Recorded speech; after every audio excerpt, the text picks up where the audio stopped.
Inilah Injil suci menurut Lukas.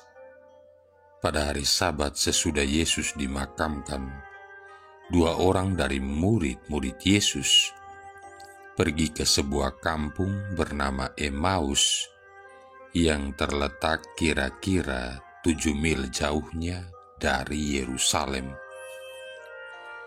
Dan mereka bercakap-cakap tentang segala sesuatu yang telah terjadi. Ketika mereka sedang bercakap-cakap dan bertukar pikiran, datanglah Yesus sendiri mendekati mereka, lalu berjalan bersama-sama dengan mereka. Tetapi ada sesuatu yang menghalangi mata mereka, sehingga mereka tidak dapat mengenali Dia.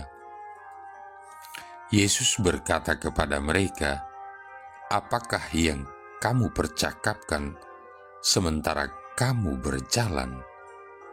Maka berhentilah mereka dengan muka muram.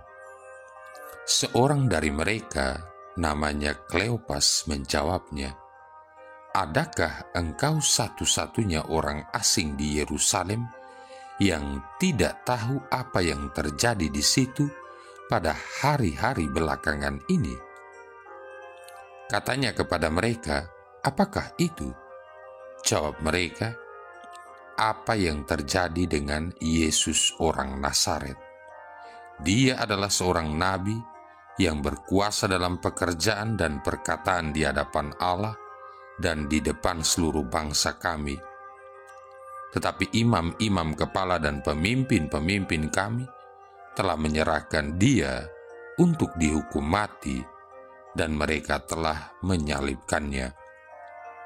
Padahal kami dahulu mengharapkan bahwa Dialah yang datang untuk membebaskan bangsa Israel.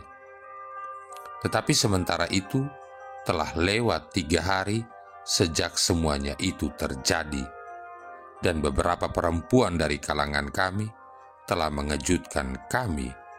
Pagi-pagi buta mereka telah pergi ke kubur dan tidak menemukan mayatnya. Lalu mereka datang dengan berita bahwa telah kelihatan kepada mereka malaikat-malaikat yang mengatakan bahwa Yesus hidup. Dan beberapa teman kami telah pergi ke kubur itu dan mendapati bahwa memang benar yang dikatakan perempuan-perempuan itu, tetapi Yesus sendiri tidak mereka lihat. Lalu Ia berkata kepada mereka, "Hai kamu orang bodoh, betapa lambannya hatimu sehingga kamu tidak percaya akan segala sesuatu yang telah dikatakan para nabi. Bukankah Mesias harus menderita semuanya itu untuk masuk ke dalam kemuliaannya?"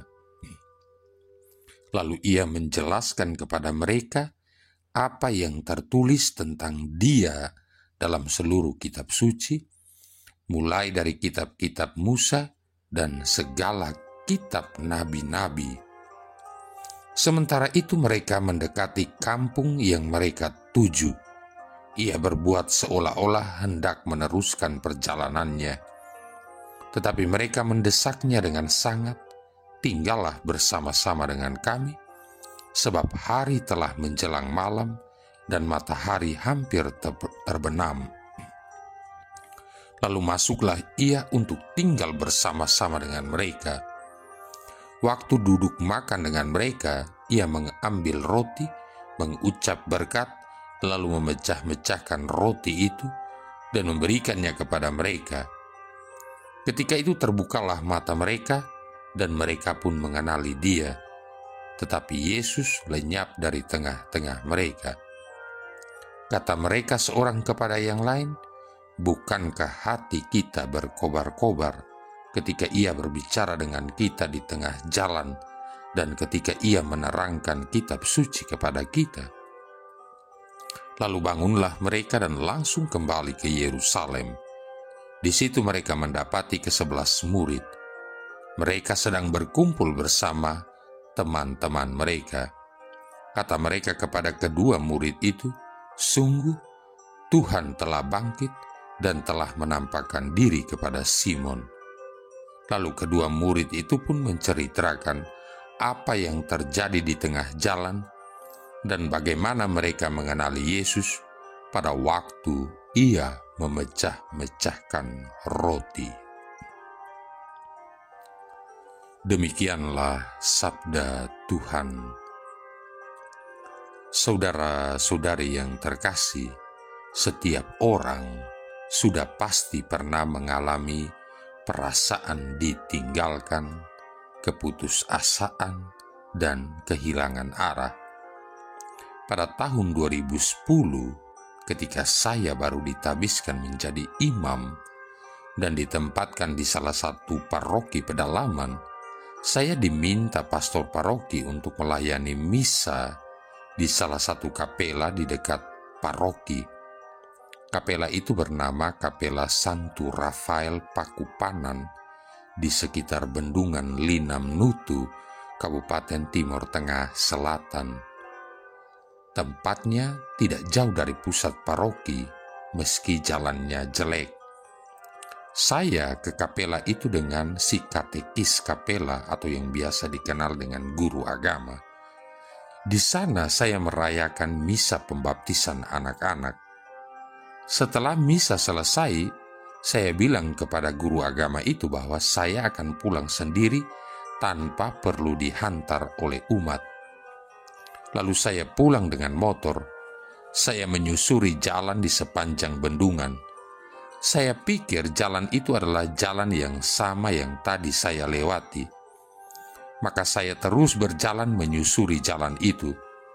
Ternyata saya salah jalan menuju ke daerah persawahan. Akhirnya saya bertanya kepada petani yang sementara bekerja di sawah, kemana arah pusat kecamatan. Dan saya diberitahu untuk mengambil jalan yang satu lagi. Ternyata benar, tadi saya salah ambil jalan. Saudara-saudari yang terkasih, pengalaman saya kehilangan arah ini memang sempat membuat saya panik dan agak grogi harus bagaimana. Ini adalah pengalaman sederhana tentang kehilangan arah. Masih banyak lagi pengalaman lain yang sempat membuat kita putus asa dan tidak punya harapan lagi. Kegagalan adalah pengalaman yang menyakitkan, dan keputusasaan ini bisa dialami oleh siapa saja.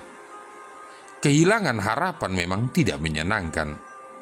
Pernah suatu ketika saya bercerita dengan seorang biarawati yang bertugas di Taiwan yang kebetulan berlibur ke kampung halamannya.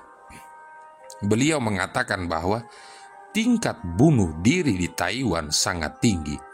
Setahunnya melebihi 1.000 orang. Betapa mengerikan. Di negara miskin, banyak orang meninggal karena kelaparan dan bencana. Namun di negara makmur seperti Taiwan, ternyata angka kematian juga cukup tinggi. Bukan karena penyakit atau kelaparan, tetapi karena bencana kehidupan rohani atau spiritual. Dengan irama hidup modern megapolitan, saya bisa mengerti mengapa angka bunuh diri sangat tinggi. Orang dituntut untuk berprestasi dan produktif, dipacu dan dipacu. Ini adalah bencana yang juga mengerikan yang tidak kalah dengan kelaparan. Ya, ini adalah kelaparan hidup spiritual. Saudara-saudari yang terkasih, dua murid Yesus juga mengalami pengalaman yang sama. Dulu mereka mengikuti Yesus karena memiliki banyak harapan.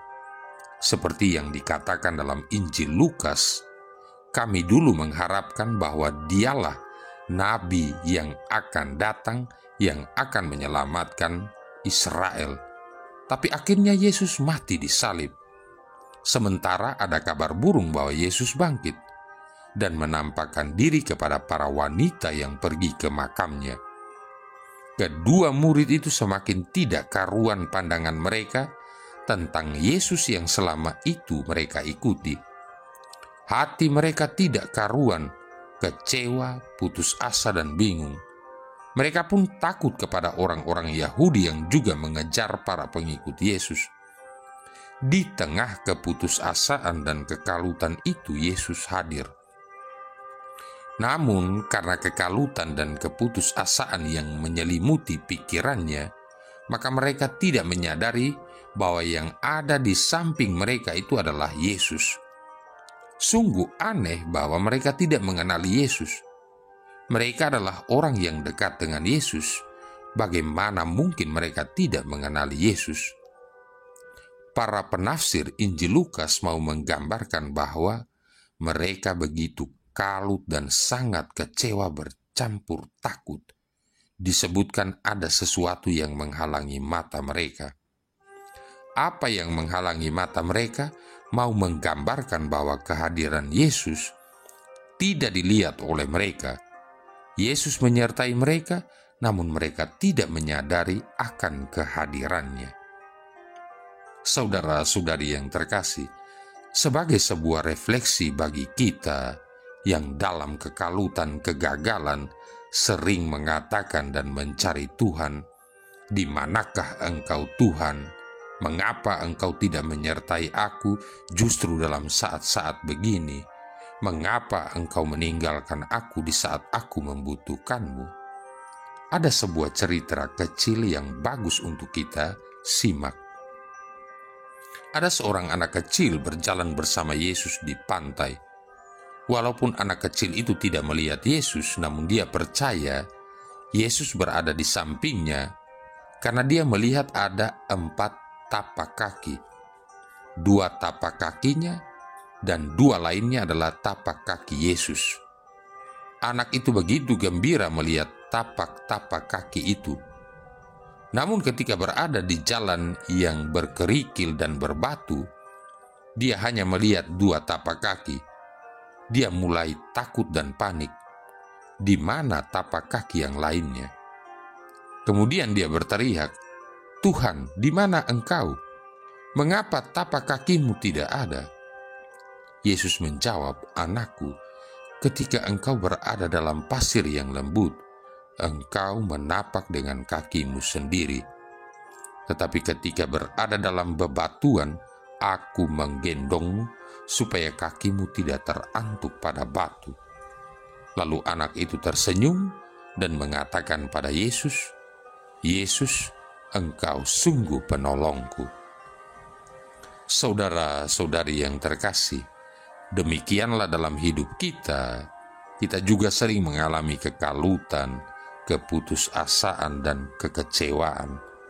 Mari kita juga seperti murid di Emmaus berkata, "Tinggallah bersama kami." Dan begitu mereka tahu Yesus berada bersama mereka, mereka begitu bersemangat untuk memberi kesaksian, "Tuhan telah bangkit." Haleluya. Marilah berdoa. Allah Bapa sumber sukacita kami, setiap tahun Engkau menggembirakan kami dengan perayaan kebangkitan Kristus. Semoga perayaan yang kami langsungkan ini membimbing kami menuju sukacita abadi. Dengan pengantaran Yesus Kristus Putra-Mu Tuhan kami, yang bersama dengan Dikau dalam persatuan Roh Kudus hidup dan berkuasa, satu Allah sepanjang segala masa. Tuhan memberkati kita sekalian, Bapa, Putra, dan Roh Kudus.